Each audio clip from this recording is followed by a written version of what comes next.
As we've been reporting on, there's been water restrictions here in Corpus Christi. But the question is for you Corpus Christians out there, are you affected by who is impacted by the water restrictions here in Corpus? The city has contracts with surrounding areas to provide water. The city official said drought restrictions will not impact services to these areas. So what areas are we talking about here in Corpus? Here's Josh Maxwell. It's a subject those in the coastal bend have become very familiar with: water restrictions. Brian Williams is the general manager of the San Patricio Municipal Water District. He says that due to the county being a water customer of Corpus Christi, they follow suit with the city. We contractually are obligated to follow the lead of Corpus Christi as far as restrictions go. So we are currently in stage one, just like the city of Corpus Christi. Alice City Manager Michael Esparza says that while their contract with Corpus Christi Water is not impacted by drought restrictions, their area does do things a little differently than others when it comes to lake levels. They're using the combined lake levels of Choke Canyon Reservoir and Lake Corpus Christi. And so they're using percentages, we're using lake levels of just one. Esparza says that because the city gets a bulk of their water from Lake Finley, they don't need as much water from local lakes and reservoirs. Winter months, we may not purchase water every month. So we may go a month without pumping water. So our triggers, we try to keep Lake Finley. So we have Lake Corpus Christi going up and down a little bit. We have Lake Finley going up and down a little bit. While City of Corpus Christi officials weren't available to speak on camera, they did provide 3 News with a statement that explains that all customers are impacted by its water restrictions. During times like these, Corpus Christi City Councilman Roland Barrera says that it all boils down to conservation. Contracts won't be specifically affected, but we'll work with them and their customers to be able to conserve. Now, as a reminder, in stage 1 of the drought contingency plan, non-essential outdoor water use is limited to 1 time per week before 10 a.m. or after 6 p.m. After 6 p.m. So that's how you know.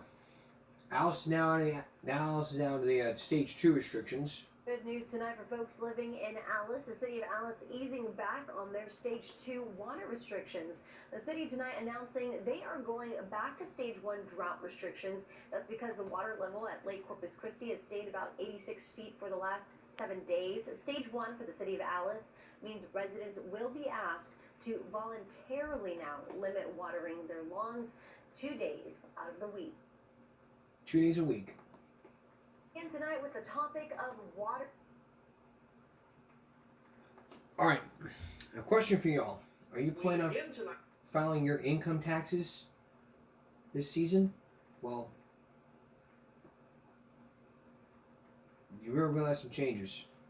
Here's Brian Burns. Most of the adjustments are for inflation. Standard deduction is a little higher. Earned income credit is a little higher, and the tax schedule changed also, where you're taxed at a lower rate at higher incomes. Del Mar professor of accounting Fino Palacios says the child tax credit is increasing. Currently, if you're under 17 years old, you get a $2,000 credit. Some of it is refundable. If you're over 17, it's only a $500 credit. The maximum credit for the 2023 tax year is $74.30. Up almost $500 from $69.35 the prior year. The refund cap was previously $1,600 and would increase to $1,800 in 2023, $1,900 this year, and on in successive years. Then there's an increase in credits for energy-efficient home improvements. That was a major change.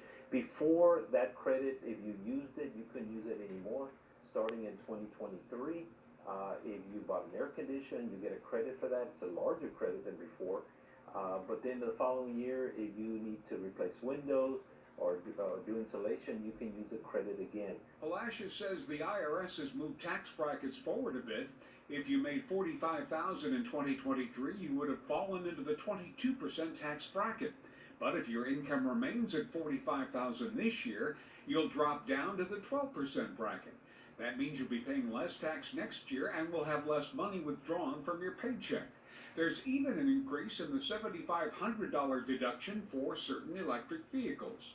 Wherever you're buying the electric vehicle from, talk to the dealer. The dealer will know whether that vehicle qualifies for the special credit. Belasha says the tax code goes through some change each year.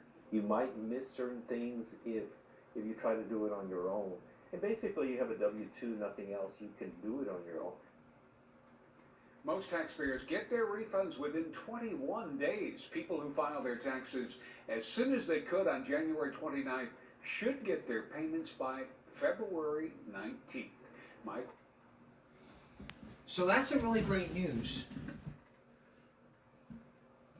So here's what you can bring: personal information, dependents information, sources of income, and types of deductions.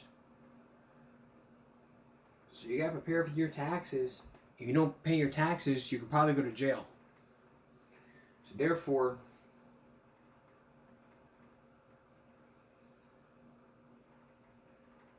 just like Brian said, if you filed your taxes on January 29th, you'll get your payments by February 19th. So it all depends how you look at it. Still ahead, do you believe in miracles? We're going to take you to Tampa Bay, Florida, to where a journalist who had a medical issue all of a sudden became part of a miracle from a patient. Next, our Giving Back Classic, all about truancy. What we talked about, parents getting arrested, students getting arrested, and what you really need to know. Why need the Giving Back Classic? We'll be right back. Stay with us. Tonight's Giving Back Classic is going to be all about truancy. If you've been watching this show throughout the 7 years, we have been focusing on truancy like a dog focusing on a bone. We talked about the causes of truancy, parents getting arrested for truancy, truancy court, students getting arrested for not going to school, the laws that are put in place, and why people say it's all about the money. We're going to try to focus in as much as we can about this.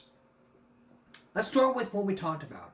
If you remember, we talked about the 6 causes of a child being truant. Obviously, number 1 is bullying. Obviously, we looked at number 1. It is bullying. That's number 1. Number 2, peer pressure. 3 and 4, drugs and alcohol.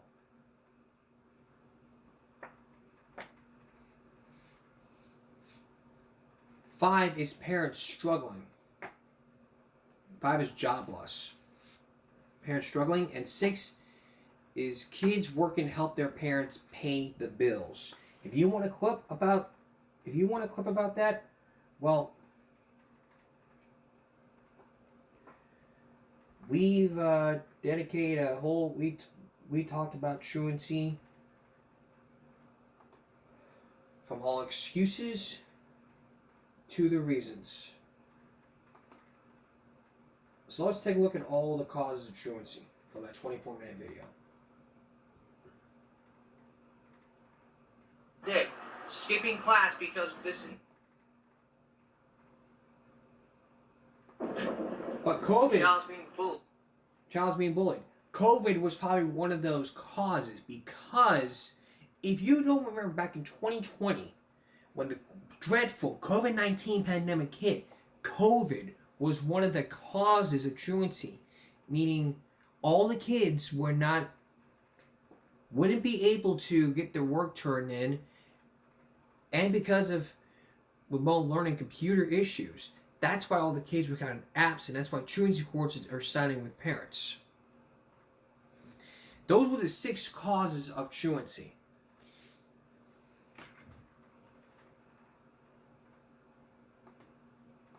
That's one thing we focused on. Let's focus in now on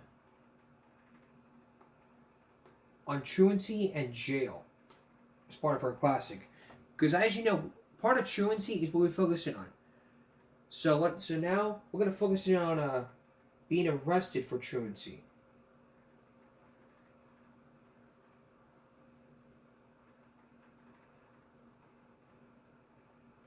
Let's first start with students that were arrested.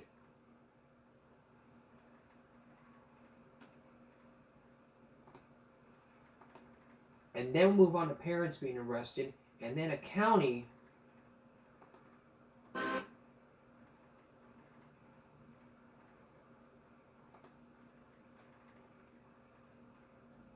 who has a solution for this. So let's take a look at that Springfield issue. Nancy Jones-Callens has been watching Springfield high schoolers cut class and hang around State Street for years. They can walk in at 9:15 after they have indulged in marijuana in the park, and it has gone as far as students having sex on our church property, and some of them stay out all day and wait for their buses to take them home. Police officers don't monitor truancy. It's the Hampden County Sheriff's Department and school attendance specialists who are in charge. The problem had gotten so out of hand in this neighborhood, though, that Springfield police officers stepped in to help. They met with the Sheriff's Department and the schools themselves to come up with a plan to collect the kids and bring them back to class. They literally drove around Springfield and rounded up close to 100 students on buses and in cruisers. One from Putnam Vocational Tech, 2 students from Springfield Central, and the rest from the High School of Science and Technology. Police arrested 2 students after finding brass knuckles and marijuana. Bottom line, we're just trying to get these kids to go to school. That's the only thing that they have to do as teenagers, is to just go to school. There was a lot of them that were joking and laughing on the school bus. They thought the whole thing was a field trip. Springfield Superintendent of Schools Daniel Warwick told 22 News in a statement, truancy has gone down from 5.4% in 2010 to 3.8% this year. What we did today is just a Band-Aid for the problem. So if nothing is done to correct this 6 months from now, or not even 6 months from now, 6 weeks from now, we may be out here having to do the same thing again. Julie McDonald, 22 News. Well, if you see school-age students out of school during school hours, you can call the school district's truancy hotline. And what needs to happen here, there needs to be a truancy hotline here. Now, truancy is probably not part of skipping class.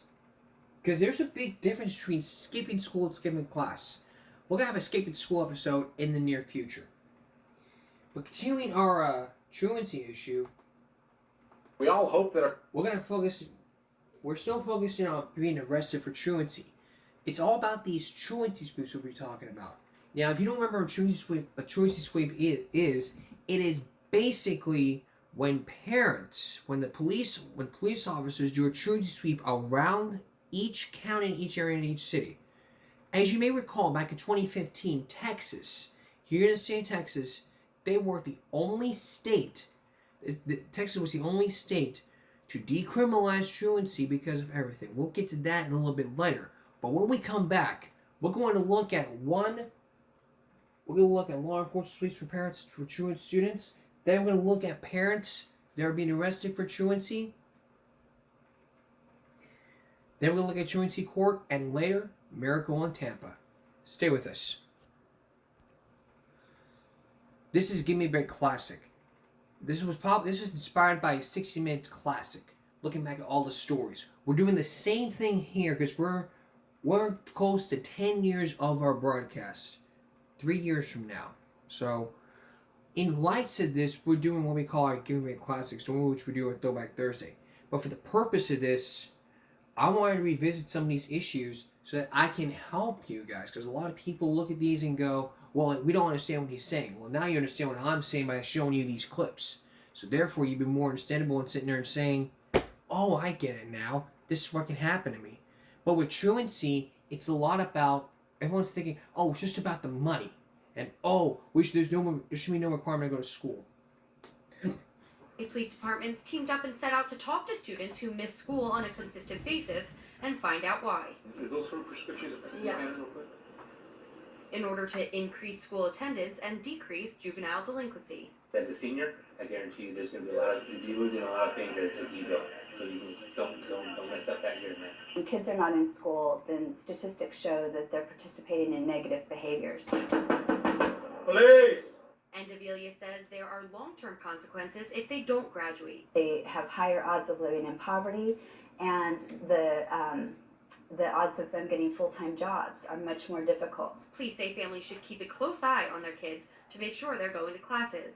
And now parents actually have the option of tracking their students' attendance online or on their smartphone. But along with the ease of tracking your child, there's also social media, something most kids use today to warn others that a sweep was on. But even so, some parents still defended their kids' absences. But he is there, I guarantee it, because he don't lie to his parents, he don't get in trouble, he's not one of these hoodlums that are out smoking dope. Bottom line, kids, the best place for students is in school all day, every day. I'm Lauren Etlinger, We will need a TV camera because I'll take it all the way. 23 ABC. And if a student is guilty of truancy, it can mean fines, suspended licenses, and or juvenile hall. As for the parents, they can face revoked welfare benefits and even jail time. That's what can happen. Let's take a look at this. Stay in school. That is a message most kids are all too familiar with, and it is a phrase that carries some real weight with BPD. 23BC's Lindsay Adams shows us what happens if your child decides to play hooky one too many times. What do you do when you don't go to school? The School Attendance Review Board and Bakersfield Police are cracking down on students that are habitually truant. Sorry for make sure she's not here real quick. All of the students today have not listened to not only the law, but have not listened to a Superior Court judge. Police say it's important to keep on going to school because if you don't, well, you could end up in juvenile hall. Show myself in Sam Ocean 4 and Mount BHS, attempt to locate. Some students who have missed, I have several students that are going to be there this afternoon that have missed really the entire school year. The students taken into juvenile hall have failed at least 6 intervention steps with the school district. I know there are some kids that have to go back to juvenile hall, but most of them understand that we're not playing around, that they need to be in school. But the time in juvenile hall is well spent. The kids are introduced to mentoring groups and programs with former probation officers. Teaching personal responsibility to make sure that this behavior doesn't continue. And then a local group from Stay Focused Ministries have been involved for the last couple of years. Police say the kids are booked into juvenile hall on Fridays and are released on Sunday. The truancy sweeps are held every month. In Bakersfield, Lindsay Adams, 23 ABC. Now that we looked at kids being arrested, we'll get to truancy court in just a minute. Because really, parents have been harassed over truancy. But let's take a look now at some parents that have been arrested for truancy. We all hope. So far we've focused in on the cause of the truancy, parents being arrested, truancy sweeps. Well, actually we went backwards. Focusing on the cause of the truancy, students being taken into cuffs for skipping class, truancy sweeps. Let's now focus in on parents that are being arrested, including, because I gotta say, we're gonna look at a couple of my favorites. Let's take a look at a few of my favorites. These two.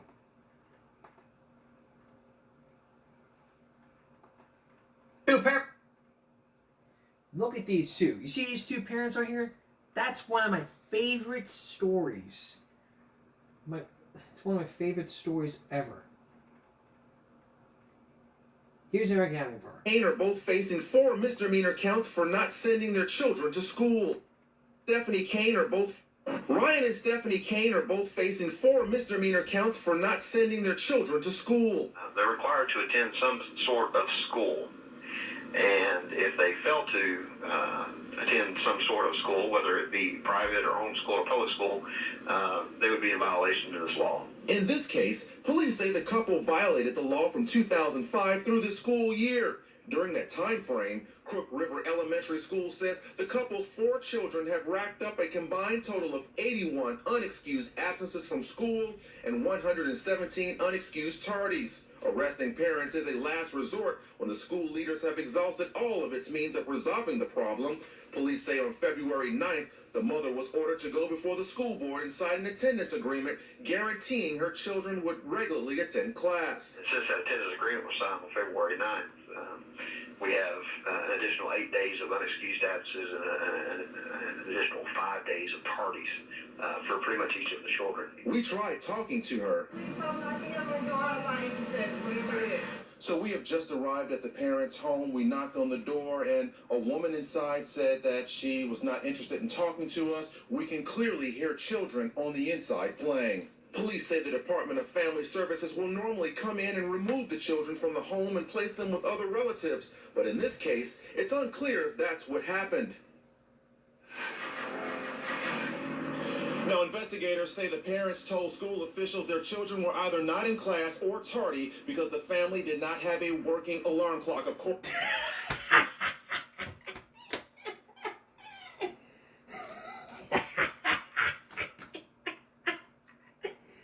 Oh my God.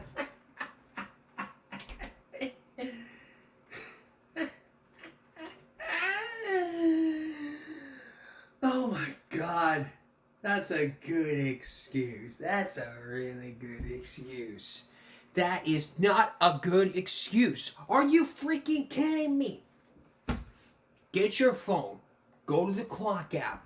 Put in a fucking alarm. Common sense.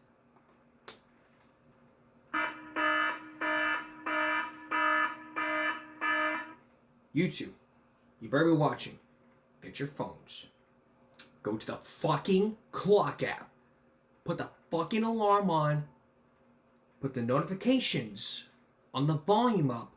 And listen the fuck to the alarm. Because that's how you two are violating the law. You cannot afford an alarm clock. You have a fucking phone.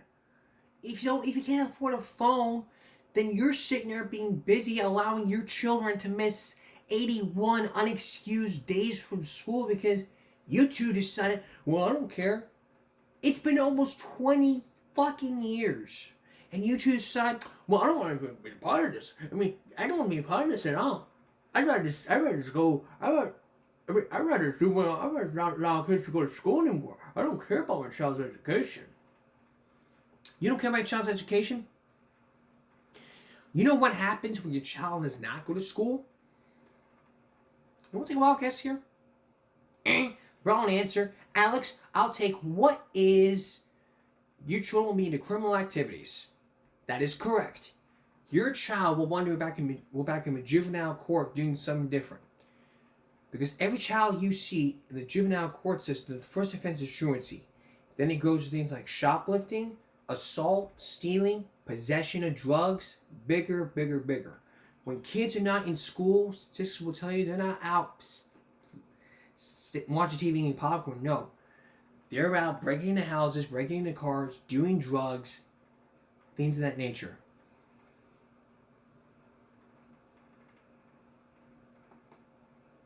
It's one of my favorites.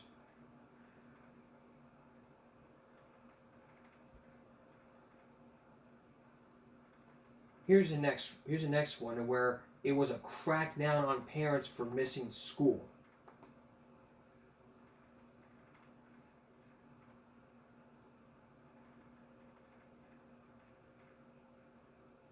And that crackdown was great. Here's Elise Coulter. Elise Coulter reports one judge says there's no excuse. There's no way your kid should be missing school. Melissa is a single mother of two. Being a single parent is hard. I gotta say, it's hard. And despite her crazy work schedule as a nurse's aide, she manages to get her kids to school unless they're sick. I believe in education. Free education is the best.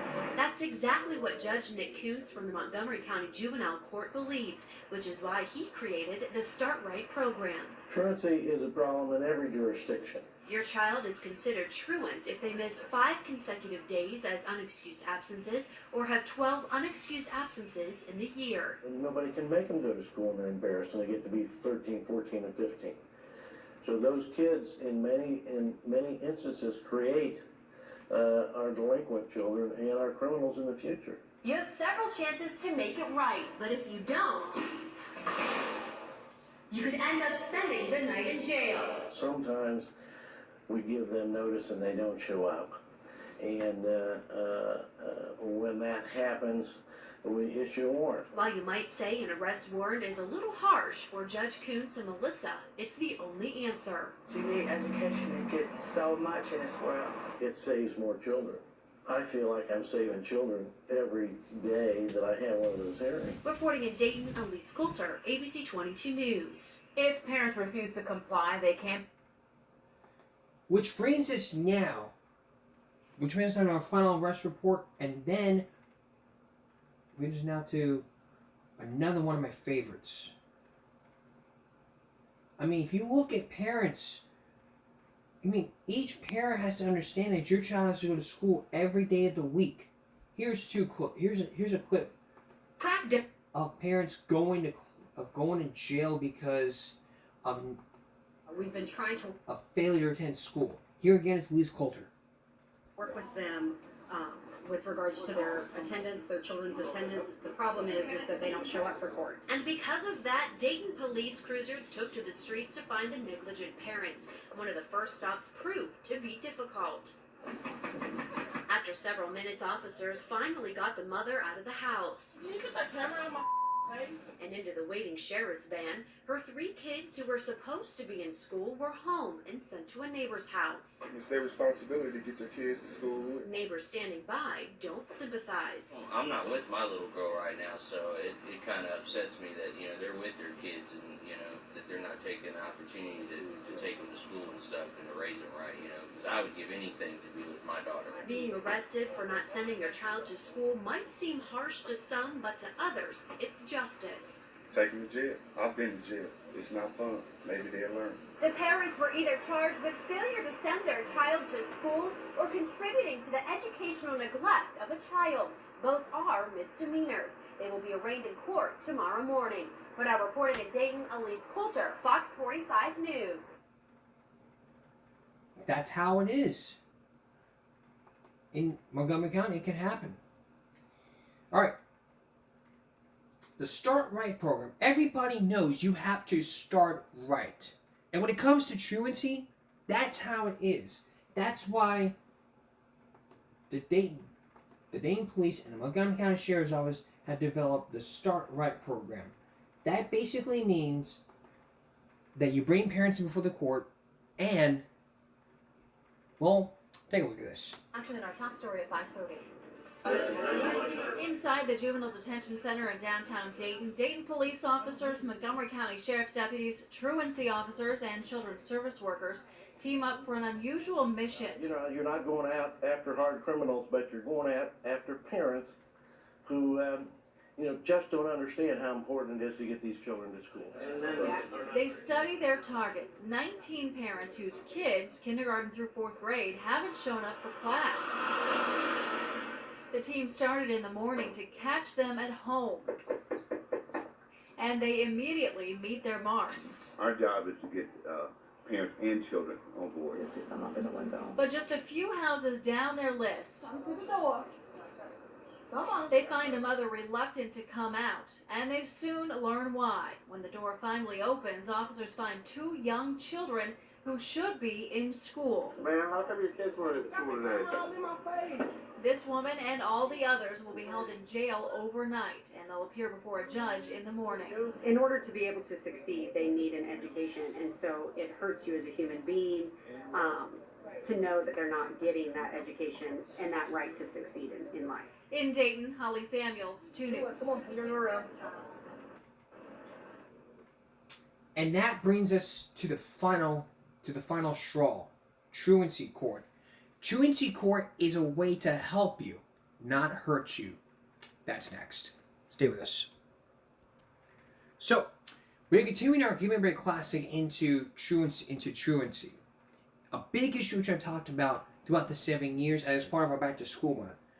Truancy is just a term meaning if your child misses 7 more days without an excused absence. So far, we looked at excuses, we looked at the reasons, we looked at parents being arrested, truancy sweeps, students being arrested, parents being arrested. Now, the final straw of this is truancy court. And we're still on the Start Right program. The first case is case number... One by one, Friday morning, they appeared before Montgomery County Juvenile Court Judge Nick Coombs. All of these parents were rounded up Thursday, accused of being negligent in their children's education by not sending them to school. We have what we call the Start Right program, and in that program we bring parents before the court whose children are not getting to school. This is the war room where Dayton Police, Montgomery County Children's Services, deputies, and Dayton school officials met to hear the plan. The charge before the court is a serious one that carries a potential penalty of up to 6 months in jail and a $1,000 fine. The warrants served were for misdemeanor offenses for failure to send their kids to school, and for that, these parents spent the night in jail. Some of them had ignored the court's numerous attempts to show up before Judge Coombs. Last school year, one of the children actually missed 105 days of school. This school year, one of the children has 10 days, and there's probably going to be another referral this school year. Another child missed 85 days of school last year. And some of them were difficult to find. Your Honor, the family is currently residing at the shelter. But after this appearance, getting their children to school will probably be a priority. In Dayton, Marcia Bonhart, 2 News. It just. And everybody has their own excuses. And so parenting classes are helpful. But throwing parents in jail is just probably the last thing to do along with children. So when you look at arresting parents, it's like going the opposite way. But you gotta learn. You live in a rule of America where you must pay and there's consequences for your actions. So when you put parents in jail, that's just like sending them a whole different message. It's like, I can skip school and get mom and dad arrested. It's probably not a great idea. Alright. Here's one of my favorites. If you remember years ago with the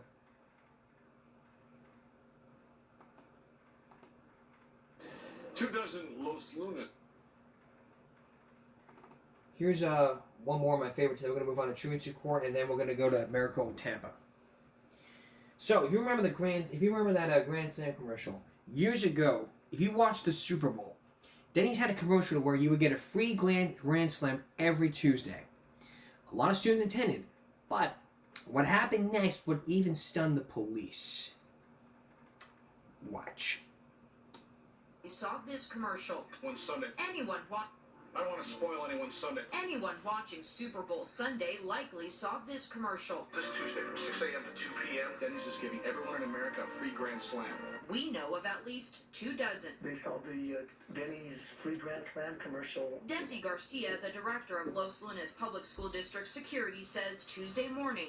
And we find kids enjoying free Grand Slam. He, other school resource officers, and Los Lunas police found more than 25 students skipping school to take advantage of free pancakes, bacon, sausage, and of course, eggs. That's a lot of eggs. And the school resource officers didn't have to go very far to catch the students enjoying their free meal. The Denny's is literally just a few hundred yards away from the school. We have a close campus, but these kids are very innovative in seeking ways of getting off campus. Garcia says many of the students never showed up to school that day. They'd simply gone straight to Denny's. And those who went to school and wanted that free Grand Slam so badly went as far as hopping the school fence. We'll eventually catch up with them. And they did. Los Lunas police arrested one 18-year-old in the group who became upset they'd interrupted his breakfast. Were they able to finish their breakfast? Probably not. And that was probably one of those students who were violating the school's strictest truancy laws ever. Sorry. So now we focus in on this. Let's now focus in on truancy court. What is truancy court? Well, truancy court is a way to help kids, students, and parents, and not just students but parents who have children who have missed school. A lot of unexcused absences. After parent conferences, a deputy will come to your home, serving you, and you'll be in front of a truancy judge. Now, Texas is the only state that decriminalizes truancy. Basically what that means is, under House Bill 2398, they will no longer send your child to jail, nor parents. But the remedial orders are still put in place throughout Section 65 of the Family Code. They can still order community service, drug treatments, suspended driver's licenses, requirements to attend school and tutorials, and they have non-profit organizations that can help you, like Blue Bonnet Trails. So truancy court's not there to help you. It's there not there to hurt you, but to help you. And one of my favorites was when Alex Jones exposed the truancy court system, the pilot program. Take a look. Thank you. I appreciate it. Yeah, Mike, play the clip, please. Local CBS, how good it is. You were late to class. You're on probation and drug tested. Go ahead and play. Last until kids cutting class. And the program's goal is to get kids going to class. This may not look like a courthouse. My concern is that you go to every class every day. And this may not look like a courtroom. But these kids are in serious trouble. Judge Jean Muir is hearing 36 cases of kids cutting class. If you lie to me, I'm going to put you under oath. If you lie to me, it's called contempt. Contempt means I can lock you up. In this case, the judge suspects the student has more problems than skipping school. The judge orders a You have a Fifth Amendment. In America, they don't call you in and go, answer my questions or I'm going to lock you up. Now, these children, we looked at this kangaroo court. Notice they said, very serious court. You know, the judge wanted to know that. This is it's not a court. Sorry. It's court truancy. These children don't call. The judge orders a You have a Fifth Amendment. In America, they don't call you in and go, answer my questions or I'm going to lock you up. Now, these children, we looked at the cases, what they do in there. If you're late 3 times, that's considered truancy. Not under the law, but under this kangaroo court. Notice they said, very serious court. You know, the judge wanted to know that. This is it's not a court. They're just in there getting people into the system. They're not your friend. The government in there to help you. The corporations have an edict to get people into the system. They say we're going from the 5 to 7 million that are in there now to 33 million by the end of this decade. Now, how are they going to get that many people into prisons? By criminalizing everything. Sorry, guys. Go ahead and go back to the tape. And this may not look like a courtroom, but these kids are in serious trouble. Judge Jean Muir is hearing 36 cases of kids cutting class. If you lie to me, I'm going to put you under oath. If you lie to me, it's called contempt. Contempt means I can lock you up. In this case, the judge suspects the student has more problems than skipping school. The judge orders a drug test. You understand me? Mendez Middle School students caught cutting class will meet here. So, you're late to class 3 times, because a few years ago we did these case by case, now it's expanded all over the city. You're late to class 3 times, and they call you in and you sign a form saying you're on probation. It wasn't a court. You weren't found guilty. It's just sign this form. I ordered you. I'll arrest you if you don't. Okay, and then you just put yourself into the system for life. And then she goes, she suspects. She suspects. Ooh, she's psychic. My God, she's the oracle. We go to the oracle out of the hole in the rock. She tells us what to do. She suspects. Yeah, vote her out. Vote her out when the election isn't even here in town. When it's all run by the government. When there's no voting record. Let's face the horror of how bad things have gotten.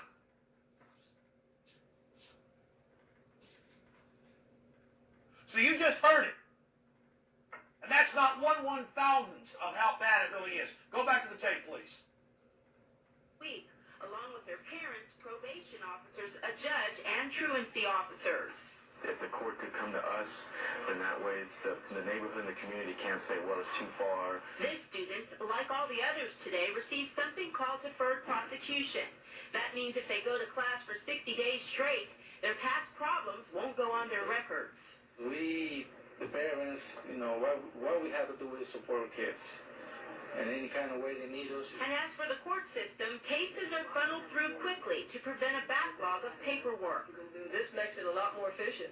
The kids are already here.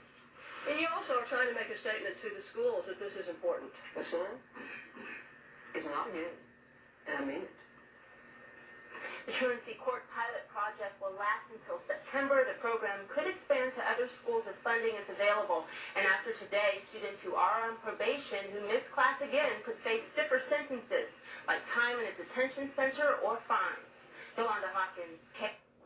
Yeah, that's what America's all about now, is learning how to be in a detention center, learning how to swipe your ID card, be given your tattletale card with $250 cash bonuses for turning parents in. We have the local newscast of that. Report your parents, $250, bonus. We have time, we play that. This is hell on earth, and it makes me very angry. If it spills over to others, I'm sorry, but... So now you heard it. Again, affirmative you to... It's not a court. Sign here. That's not how it is. All right, when we come back, miracle in Tampa. Stay tuned. All right, do you believe in miracles? According to polls, everyone does. But for this man you're about to meet, he found 2. A drug and a stranger. Here's Victoria Corderi. Here we go. Stand by. Alright, Lance is in front of camera 8. Where do you need me to stand? 10 seconds, ready. Camera 8, CG1. On the air, Lance Williams was no mild-mannered reporter. You admitted to the police that you did it. Putting people to the test made this Emmy Award-winning newsman a force to be reckoned with in Tampa, Florida, the city he covered for 10 years. Don't smile at me, I'm just looking for an answer. If you've done something wrong, the last person you really want to see walking up to you with a camera and a microphone is Lance Williams. Anchor Gail Sierens has known Lance for 10 years. He loves a good debate. He does. He loves it when he's out in the field as a reporter. He loves to be able to challenge someone about what they're saying or what they're thinking or how they're behaving. They're not bulletproof. In the summer of 2000, 43-year-old Lance Williams seemed to have hit his stride professionally. Fork in the road at I-275. And, even more important, personally. I pretty much loved him right away. So was it love at first sight or? Love at first date, anyway. Really? Lance met Amy when she was just 21. He was 30. They got married in 1989. She says they were fated for each other. We just connected. I mean, we really get the same things, finish each other's sentences. Lance Williams once described his wife as a steel magnolia, soft-spoken but tough. Amy says they shared the same values and the desire to have lots of children. 6 years ago, Amy gave birth to a son, Palmer. Then, 3.5 years later, Olivia was born. News Channel 8 announced her birth to Tampa viewers. Here's some good news. We would like you to meet Olivia Grace Williams. Lance, well, there he is. There's the proud papa. He's doing well, too. And obviously he's off work for several days there, so. By all accounts, Lance was a doting father. Amy, a homemaker, was overwhelmed, she says, in a way she always dreamed about. Her life revolved around Lance, the kids, and their small Presbyterian church. The deeply religious couple made the church and its congregation a major part of their family. It was a time they called one of the sweetest of their lives, but not for long, because just weeks after the birth of his daughter, Lance Williams would be facing the prospect of death. The man who made a living putting people to the test was about to be put to the greatest test himself. His is an extraordinary story of faith and fortitude and friendship, and it poses the question, can the power of prayer really make a difference in matters of life and death? It all started in the fall of 2000, when Lance began slowing down without explanation. He came home from work exhausted, unable to tend to his newborn baby Olivia the way he had to his son Palmer. You saw a difference. So, yeah, even before she was born, you could tell he was explaining. And at work, people were noticing too. Lance did not seem the same. And I'd look over and he would look like he was just slumping down his chair, as if he were just exhausted. Like he just couldn't go another minute. Finally, after a couple of months, Lance went to a doctor who ordered blood work. It all seemed pretty routine at the time, until the doctor called Lance in. And quickly thereafter, we were able to make the diagnosis of acute leukemia. The doctor told Lance and Amy the devastating news. Not only that Lance had leukemia, but that his was a rare and deadly form of the blood cancer called ALL, acute lymphoblastic leukemia. That night in the hospital is when it, reality really hit. Do you remember the things you said to each other? No, I really don't. We hugged and cried and just held each other for a really long time. Leukemia is a cancer of the bone marrow cells. Lance's type, ALL, is virulent in itself. But then the doctors told Amy even worse news. He also had something called the Philadelphia chromosome, which makes the cancer more resistant to treatment, reducing Lance's chances of survival to about 1 in 5. Did you think about being left with the kids, being a single mom? Definitely, just it was almost like I immediately felt lost for my children. Just 2 days after the diagnosis, Lance was hospitalized and undergoing chemotherapy. One of his treatments was videotaped by his TV station. He was off the air, and his colleagues at News Channel 8 immediately felt a void. What did you think when you heard? Disbelief. It felt like you were under the wave and you couldn't catch your breath. I thought, this just isn't right. somebody has made a big mistake, because this can't be right. Then News Channel 8 began to publicize Lance's very personal struggle with leukemia to the Tampa audience, something that would come to make a real difference in Lance's life. Lance, for those of you who don't know, a reporter here at News Channel 8, has been suffering with leukemia. I just remember everyone thinking it was the right thing to do. Just let everybody know how he's doing, where he is. And what was the response that you got at that time? Do you remember? I got a lot of emails. I received a lot of people emailing me and messages that they would be praying for Lance, and was there anything they could do? But Lance was largely unaware of the public outpouring. The chemotherapy drugs made him sick and disoriented much of the time. Amy was suffering, but she tried to stay strong. In fact, she became a source of strength for anchorwoman Gail Searins when she visited Lance in the hospital for the first time. He was asleep, he was drawn, his mouth was open. He didn't even resemble the person who had left the building. What was that like? Horrible. And I felt so awful because I felt like I'm sitting out with Amy. We visited for about an hour, and I felt like now she's comforting me. This isn't right. This wasn't why I came here.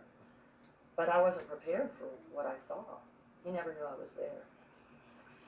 Amy's pain may have been private, but it was there and acute. She only let it show in her journal. Time is so precious. Time with Lance. Time with our beloved children. And time was fleeting.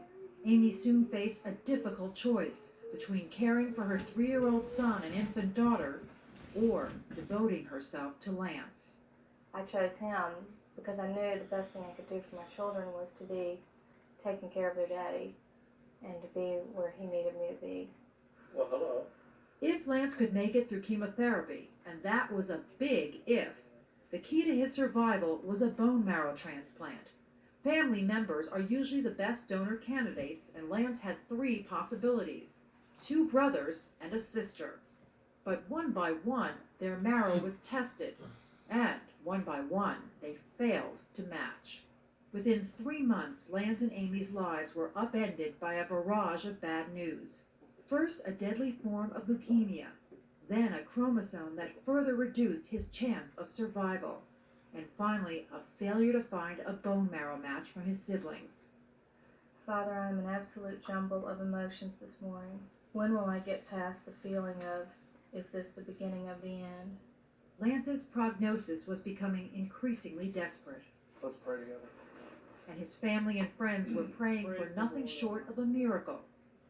They were about to learn that miracles come in many unexpected forms and from unexpected places, from modern science to the kindness of strangers. So who was this mysterious stranger, and what is going to happen? Coming up, Victoria Canary continues on with that miracle in Tampa from a stranger and probably from a family member. Stay with us. Would you even consider good parenting to punish your kids by spanking or by destroying his or her console?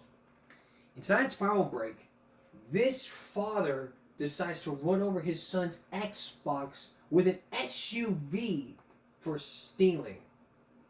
We were live here, man. My typical Sunday. Now, I want to beat his ass, but I ain't gonna beat his ass. I got his Xbox. Which one would you like? You want an ass whooping, or you want me to keep his Xbox?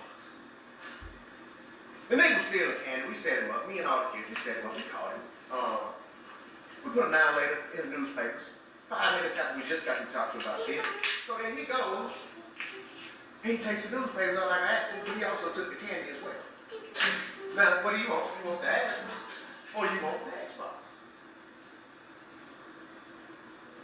Okay, he don't want to answer. Hold on just 1 second, big dog. Hold on just 1 second. Just pause right there. Back up way, please. Y'all back this way. Now, what do you, come here. Come here.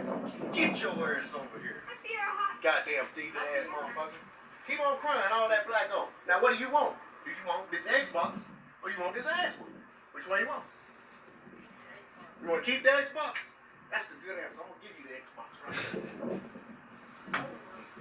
But he's gonna give him it broken. Back up, Tracy. He's gonna give him it broken.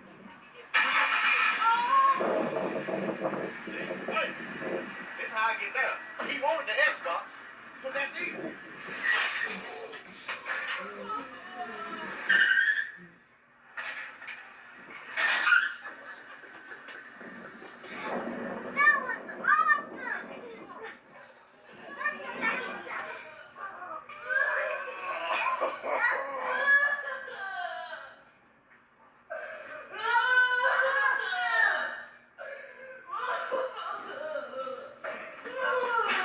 Stop tonight. You throwing something? I'm still on. I'm still on. You still alive? I'm still alive. You still alive? You see that? You wanted the Xbox more, you wanted to ask for it. I want you to quit fucking lying to me and steal it. I ain't gonna beat your ass, 'cause I ain't going to jail, but I can tear your shit up. You back? They don't want to play that fuck hotel. This has been another motherfucking broadcast brought to you by your boy Shoko. Y'all probably gonna say I'm mean as fuck, but look, I can't go to jail for tearing up some shit I thought. Now, how about when you get bad grades?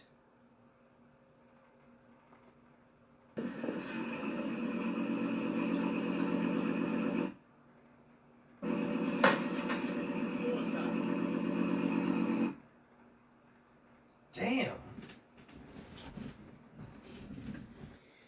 It's just that way it is. Parents punishing kids.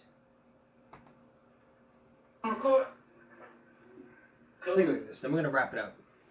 Look at my son about to get his haircut because he's disrespecting the teachers at school. I don't have time to keep going up there looking after him. I done told him already to be quiet. Have a seat at school. But he said his teacher tried to ask him a question after the week after I went to the school, and he wanted to say he trying to know her so he can be quiet. So man, he about to get his haircut. By who? By the best. He ain't gonna like it, but hey, it is what it is. Oh, that ain't cut right. That's just evil. Oh.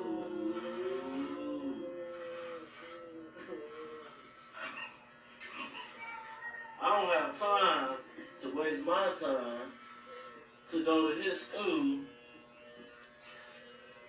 behind his teacher now. I don't have time. Oh, that ain't cutting right. No, that ain't cutting. No, that ain't. That ain't cutting. Oh, you gotta come up, you gotta come up with edges, man. That ain't cutting right. That ain't cutting right.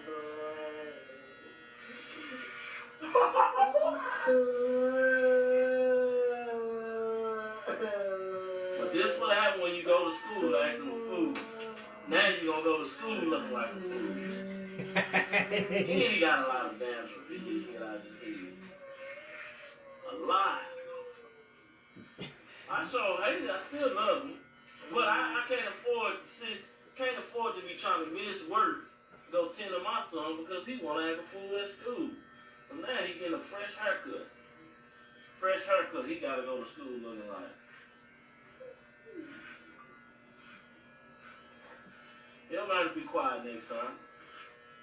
Got too much dander up there. Need to calm that. Need to get that straight. Hold on, let me get that. Man, that's a lot of damn.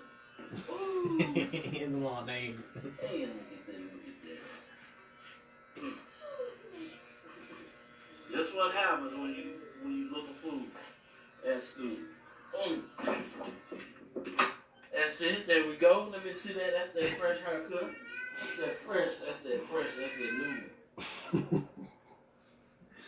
Do you consider it good parenting? I consider that horrible parenting. I consider that horrible parenting. Facebook user Eddie Hall took his Facebook discipline to his son who failed to listen to his mom's advice. He was given quite a funny haircut. Guess what? Everything made him get a clean cut. Here's my thoughts about this. That's embarrassment. He may have been in there crying. He may have plotted your death. That's how it is. You don't freaking make them destroy their stuff. If that ever happens again, you take it away and say, hey, get your grades up and you have this back. Bottom line here, don't be doing what these people are doing. It's just wrong. All right, we're out of time here, but we're going to continue this on Wednesday. Now, you're going to meet the friend who may have a match donor for the reporter. But but at what cost? Here's a preview. Learns of strangers. Lance Williams learns about miracle number 1. I would love to see the faces of other cancer patients who now know that they have hope. When Miracle in Tampa, a Dateline special, continues. That's on Wednesday. That's all for this edition of Game Break Monday going to Tuesday. We'll see you again for Game Break Wednesday. For all of us here at YouTube, good night.